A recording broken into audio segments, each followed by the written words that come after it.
Function family, welcome to my dream world. David CEO का second part start करते हैं।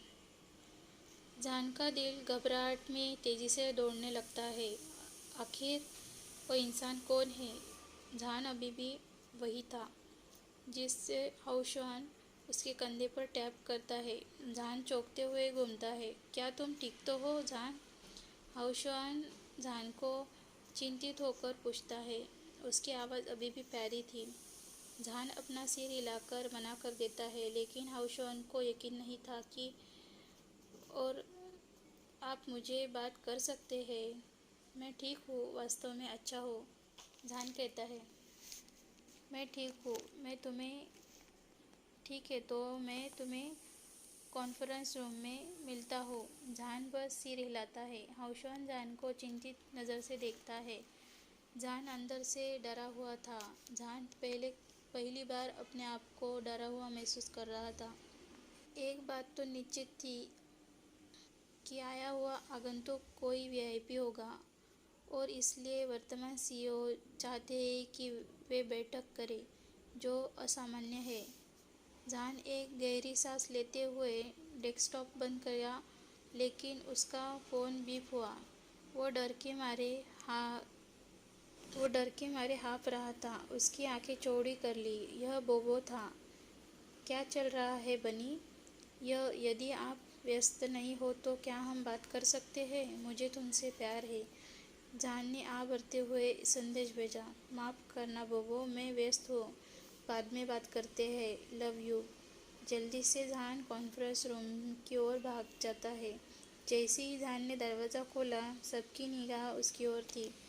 शर्मिंदा होकर वह हाउशवान के बगल वाली सीट पर बैठ जाता है।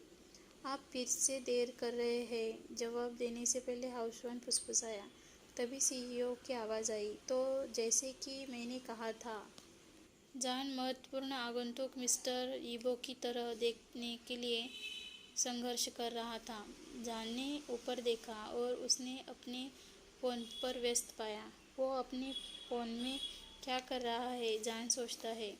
ईबो बेहद ही आकर्षक था। एक अत्यंत मनोरम तीक्ष्ण जबड़े की रेखाएं और मोटी बाहें हताश में उठी हुई थी।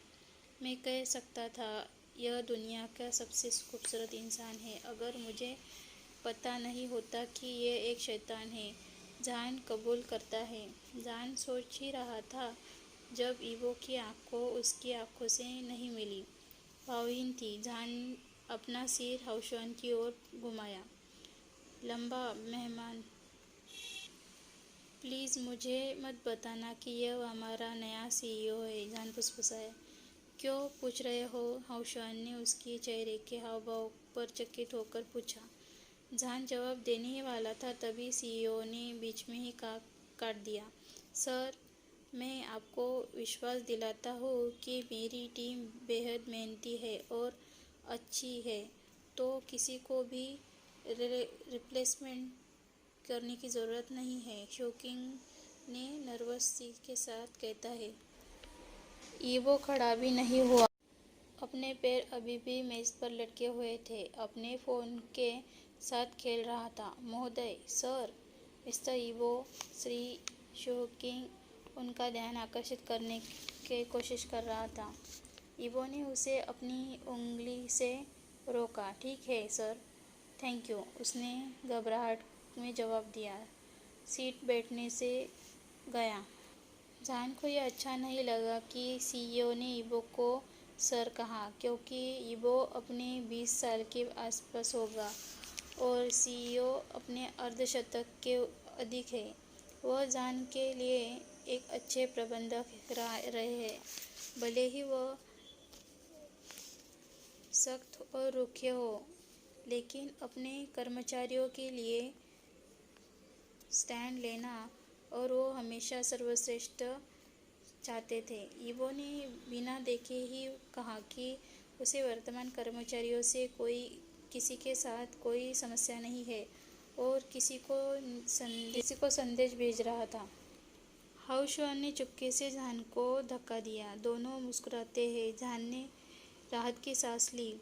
लेकिन अगले ही पल जान की मुस्कुराहट चली गई, क्योंकि इबो ने कहा कि मुझे कोई आपत्ति नहीं है, अच्छी तरह से, बस सूरज 4 आंखों को छोड़कर।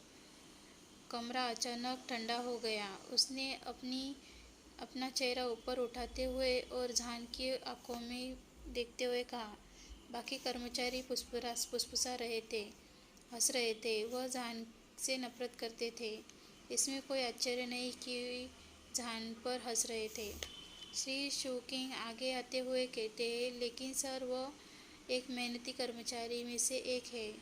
यह एक सौंदर्य और फैशन कंपनी है। क्या मैं सही हूँ या मैं गलत हूँ, मिस्टर शोकिंग? उसे मोटे तौर पर पूछा और अपनी सिगार निकाली। आप ठीक है सर, शोकिंग ने इबो को सिगार जलाते हुए कहा। क्या आपको लगता है कि ये इंसान फैशन कंपनी के काम करने के लायक है, श्रीमान? मिस्टर शोकिंग ने जवाब दिया और जान की ओर देखा। हाउशवान की उंगलियां मुट्ठी में कुचल रह गई थी, क्योंकि उसकी आंखें इबो पर टिकी हुई थी। वह शांत रहने की पूरी कोशिश कर रहा था। जान की शांति से सिसकने उसकी महसूस कर पा रहा था। काफ़ी दिल दहला देने वाला सीन था। वर्षों जान की इतनी वर्षों की मेहनत थी। एक्सक्यूज़ मी सर, हाउशवान बीच में कहता है। शोकिंग ने कहा, इसे पकड़ो। हाउशवान शोकिंग अंदाजा हुआ था कि हाउशवान जान के लिए कुछ कहेगा। एक अच्छे दोस्त होने के नाते हाउशवान शाप देता है और मौन रह। इबो जान को देख रहा था, जो जान रो रहा था। फिर भी उसे कोई पछतावा नहीं था। उसका चेहरा भावहीन था, जैसे कि उसके पास कोई दिल ही ना हो। जैसे ही इबो जाने वाला था, जान पीछे से कहता है, एक्सक्यूज़ मी सर। जान बोला और उसकी ओर दौड़ा।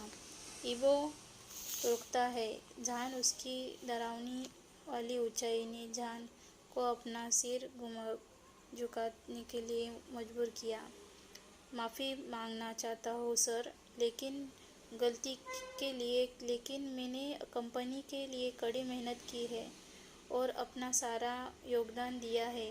प्लीज़ सर, कम से कम मुझे ये तो बता दीजिए कि मुझे निकालने का कारण क्या है। जहान धनुष के साथ विनती करता है, अपने आंसुओं को फर्श पर स्वतंत्र रूप से गिरने देता है। इबो मुस्कुराता है। मैं समझता था कि तुम्हें दिखाई नहीं देता, लेकिन अब मुझे लगता है कि तुम्हें सुनाई भी नहीं देता। इबो अपने दाहिने बोए ऊपर कर धूर्त तरीके से उठाता है और फिर सीधे जान के चेहरे तक देखते हुए कहता है, तुम बदसूरत हो और तुम यहाँ नहीं हो सकते। एक मजाकिया अंदाज के साथ कहता है, मेरे पास पीड़ित माँ है सर। कृपया आप कुछ महीने के लिए तो मुझे काम पर रख सकते हैं, जब तक कि मैं दूसरी नौकरी तलाश ना कर लूँ। मैं अपनी माँ को जीवन के साथ जोखिम नहीं उठा सकता। मैं ऐसा क्यों करूँ? मैं वह नहीं हूँ जिसे उसे संक्रमित किया है। अपना अनुरोध ब्रोथल ले जाओ। जान ने इस बार देखा और अपनी गीली आंखों से उनके दिमाग में एबो के कही हुई हर बात घर कर गई। फिर वो एक मुस्कुराहट के साथ अपना चेहरा ठंडा करते हुए जान को आगे कहता है। बहादुरी से जान इबो से कहता है, मैंने पहले सोचा था कि तुम उन आदमियों से हो जो एक परिस्थितियों से दुखी है, लेकिन यह पता चलता है कि तुम एक गरीब दयनीय व्यक्ति हो। हंसते हुए जान कहता है, आखिरी बार तुम कब हंसे थे? इबो मुस्कुराता है और अपने पलके नीचे करके जान को देखता है।